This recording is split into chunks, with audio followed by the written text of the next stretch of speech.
Proklamasi. Kami, bangsa Indonesia, dengan ini menyatakan kemerdekaan Indonesia. Hal-hal yang mengenai pemindahan kekuasaan dan lain-lain diselenggarakan dengan cara saksama dan dalam tempo yang sesingkat-singkatnya. Jakarta, 17 Agustus 1945, atas nama bangsa Indonesia, Soekarno Hatta.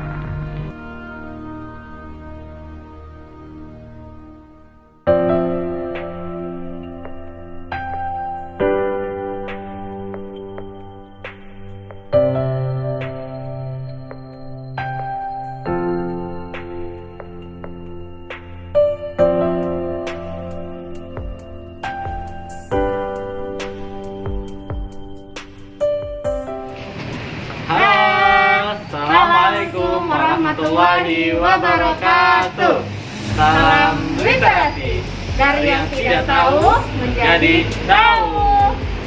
Bagaimana anak-anakku semuanya? Apa kabar kalian? Sehat-sehat semua ya? Amin. Semoga kita selalu dalam lindungan Allah Subhanahu wa Ta'ala. Walaupun masih belajar dari rumah, tetap jaga protokol kesehatan dan selalu kita berdoa semoga pandemi cepat selesai. Amin ya Rabbal Alamin. Nah, hari ini adalah hari Rabu, minggu kedua, yaitu waktunya literasi. Ya. Bertepatan dengan hari ini, tanggal 10 November. Nah, 10 November itu diperingati sebagai Hari Pahlawan. Kenapa sih Mem diperingati Hari Pahlawan? Nah, jadi pada tanggal 10 November tahun 1945 itu terjadi sebuah pertempuran yang di Surabaya, ya. Dan pertempuran itu merupakan salah satu perjuangan bangsa Indonesia dalam memperjuangkan kemerdekaan. Nah, berbicara tentang perjuangan kemerdekaan, kita juga hari ini lagi ada di salah satu tempat, yaitu termasuk tempat yang bersejarah untuk membahas kemerdekaan Indonesia. Tempat ini adalah tempat perumusan naskah proklamasi. Ayo, ada yang tahu nggak di mana perumusan naskah proklamasi? Oke, mau tahu selengkapnya? Yuk, ikut kita yuk.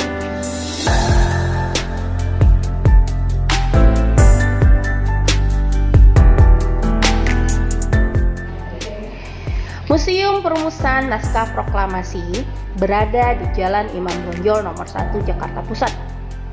Gedung ini terletak dekat Taman Suropati. Saat ini Museum Perumusan Naskah Proklamasi masih tertutup untuk umum karena masih dalam masa pandemi dan juga gedung ini dalam tahap renovasi. Gedung ini didirikan sekitar tahun 1920-an oleh arsitek Belanda Blankenberg bergaya arsitektur Eropa atau Art Deco. Dengan luas tanah 3.914 meter persegi dan luas bangunan 1.138,10 meter persegi. Pada masa pendudukan Jepang, gedung ini menjadi tempat kediaman Laksamana Muda Tadashi Maeda, kepala kantor penghubung antara Angkatan Laut dengan Angkatan Darat Jepang. Setelah kemerdekaan Indonesia 17 Agustus 1945, gedung ini tetap menjadi tempat kediaman Laksamana Muda Tadashi Maeda sampai Sekutu mendarat di Indonesia September 1945. Gedung ini menjadi sangat penting artinya bagi bangsa Indonesia karena pada tanggal 16 dan 17 Agustus 1945 terjadi peristiwa sejarah, yaitu perumusan naskah proklamasi bangsa Indonesia. Oleh karena itu, pada tahun 1984, Menteri Pendidikan dan Kebudayaan Profesor Nugroho Noto Susanto menginstruksikan kepada Direktorat Permuseuman agar merealisasikan gedung bersejarah ini menjadi Museum Perumusan Naskah Proklamasi. Berdasarkan surat keputusan Menteri Pendidikan dan Kebudayaan nomor 0476/1992 tanggal 24 November 1992, gedung yang terletak di Jalan Imam Bonjol nomor 1 ditetapkan sebagai Museum Perumusan Naskah Proklamasi.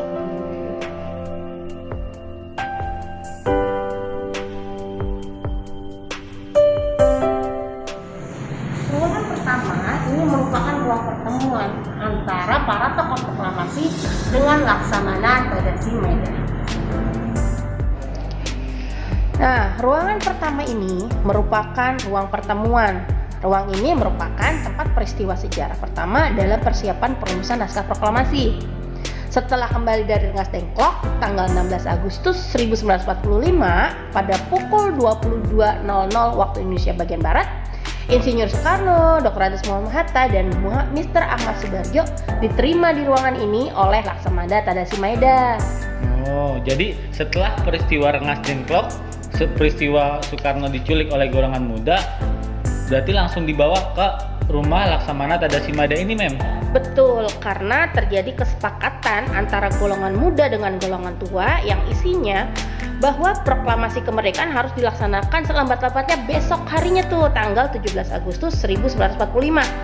Soekarno-Hatta akan memproklamasikan kemerdekaan Indonesia. Nah, salah satu hasil kesepakatannya juga menyebutkan bahwa Laksamana Tadasi Maeda bersedia menjamin keselamatan para tokoh selama di rumahnya dalam perumusan teks proklamasi. Oleh karena itu, dari Rengas Dengklok seluruh tokoh berkumpul di rumah ini.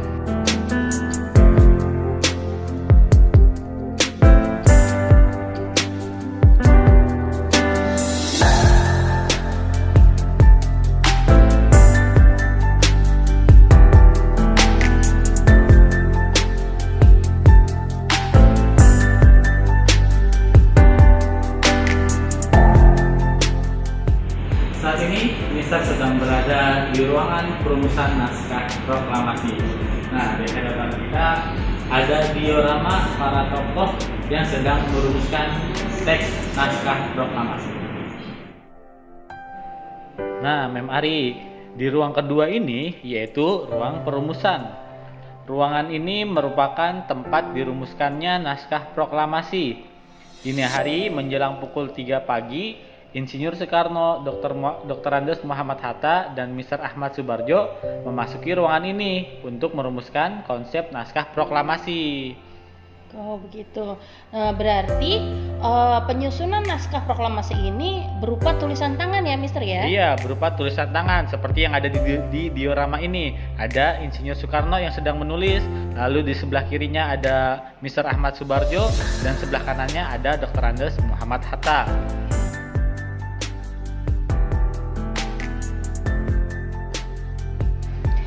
Di sebelah kiri ruang perumusan terdapat replika konsep teks proklamasi hasil tulisan tangan Soekarno.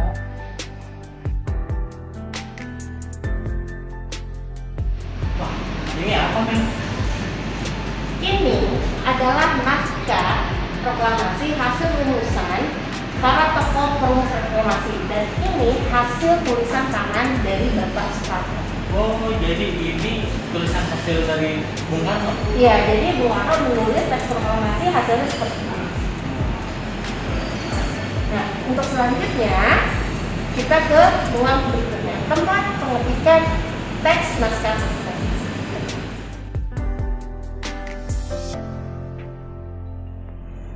Nah, selesai. Naskah teks yang tadi sudah ditulis dibawa ke sini untuk diketik. Oh, diketiknya di sini, Mem? Betul. Jadi dibawa ke sini langsung diketik. Habis diketik langsung terus ditandatanganin di sini Nah, juga? enggak, setelah diketik ditandatangani di atas piano ini. Oh, jadi ya piano ini tempat tanda tangannya. Betul. Jadi Bapak Soekarno menandatangani naskah proklamasi di atas piano ini. Berarti Indonesia siap-siap memerdeka nih ya, Pak? Ya. Nah, bagaimana proses selanjutnya? Ya, kita lanjut.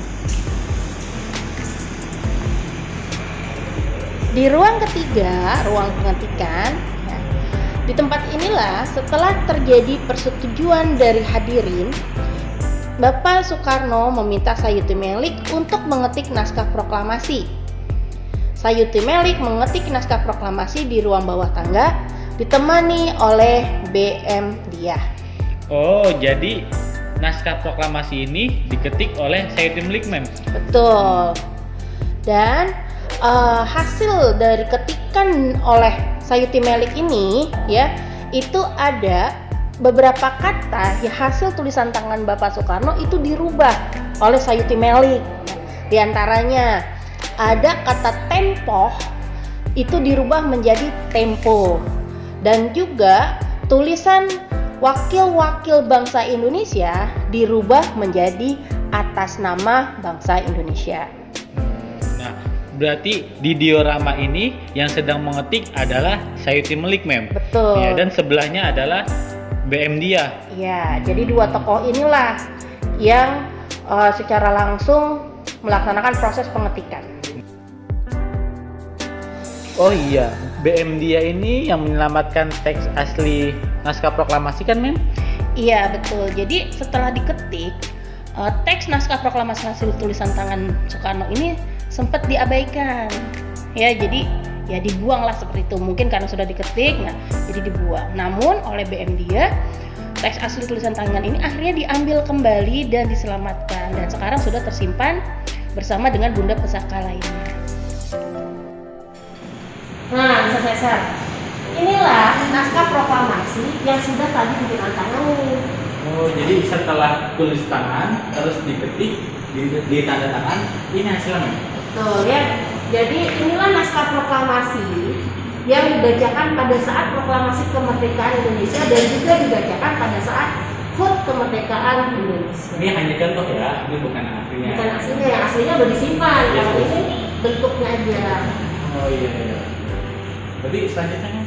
Naskah proklamasi tadi yang sudah ditandatangani ini selanjutnya disahkan di tempat Di meja ini, naskah proklamasi itu disahkan, ya? Jadi setelah ditandatangan oleh Bapak Soekarno dan Muhammad Hatta, terus disahkan di sini. Nah, itu disahkannya oleh siapa? Pengesahannya itu dihadiri oleh kurang lebih ada sekitar 40 sampai 50 tokoh pada saat itu. Tuh ya, jadi disahkan dan kemudian selanjutnya selesailah proses perumusan naskah proklamasi. Berarti panjang juga ya untuk proses proklamasi. Tuh ya, jadi itu perjuangan para tokoh dalam merumuskan proklamasi kemerdekaan Indonesia.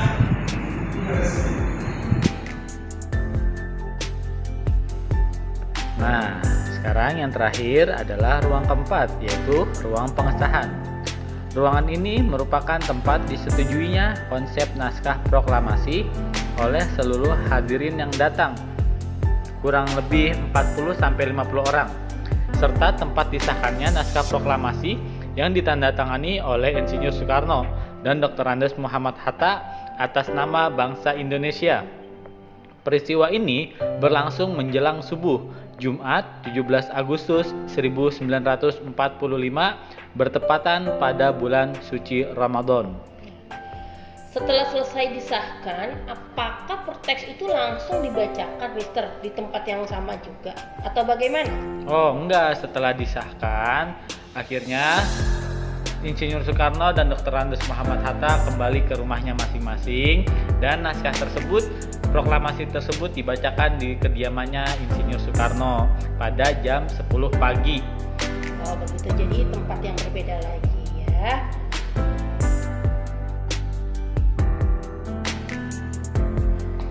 Museum Perumusan Naskah Proklamasi merupakan museum sejarah yang di dalamnya menceritakan mengenai detik-detik sejarah peristiwa perumusan naskah proklamasi yang dihadiri oleh para tokoh yang turut terlibat dalam peristiwa tersebut.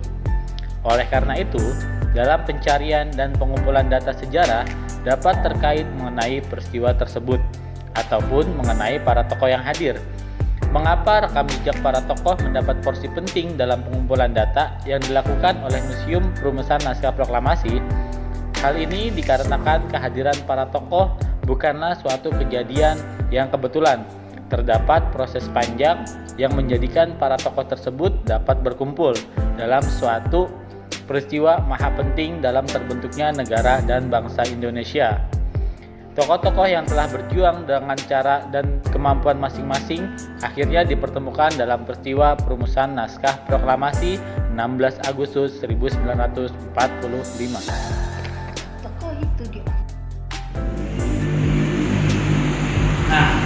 itulah tadi beberapa ruangan yang sangat bersejarah untuk bangsa Indonesia, dari mulai tempat pertemuan, terus perumusan teks, pengetikan, dan juga ruangan pengesahan. Nah, sekarang ada tugas untuk kalian. Yang pertama tugasnya adalah kalian tuliskan perbedaan antara naskah hasil tulisan tangan dari Bapak Soekarno dengan naskah proklamasi yang sudah diketik oleh Sayuti Melik. Dan tugas yang kedua yaitu menuliskan kembali teks proklamasi dengan tulisan tangan kalian sendiri. Nah, hasilnya setelah kalian tulis jangan lupa kalian foto dan kirimkan di Google Classroom. Oke, cukup sekian literasi kita kali ini. Mungkin sekian dari Memari dan Mr. Sekar. Kalau kalian mau lebih tahu, kalian bisa langsung ke tempat ini. Mungkin nanti setelah pandemi. Oke, kita tutup dengan Assalamualaikum warahmatullahi wabarakatuh. Bye bye.